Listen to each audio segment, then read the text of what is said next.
नमस्कार. आपल्या सगळ्यांचे महाराष्ट्र सोशल न्यूज चॅनलमध्ये हार्दिक स्वागत. चला वळूया तर एका नवीन बातमीकडे. आजची बातमी.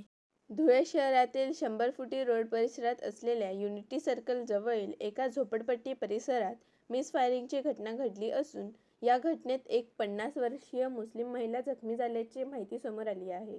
जखमी महिलेची प्रकृती सध्या स्थिर असून पोलीस प्रशासनाने घटनास्थळी भेट देत गोळीबाराचा स्रोत आणि परिस्थिती स्पष्ट करण्यासाठी तपासणी सुरू केली आहे. ज्या ठिकाणी ही घटना घडली त्याच परिसरात फायरिंग लाईनमध्ये एक गन लायसन्सचे दुकान आणि घर असून त्याचा तपास पोलिसांकडून सुरू असून ही मिसफायरिंग झाल्याची माहिती पोलिसांनी दिली आहे.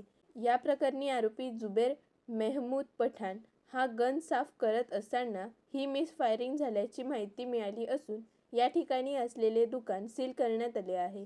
तसेच संबंधित व्यक्तीचे गन लायसन्स हे कॅन्सल करण्याचा प्रस्ताव देखील जिल्हाधिकाऱ्यांकडे पाठवण्यात आला आहे. बातमी आवडल्यास चॅनलला लाईक व सबस्क्राईब करा व दररोज अशा नवनवीन बातम्या पाहण्यासाठी चॅनलला फॉलो करा. धन्यवाद.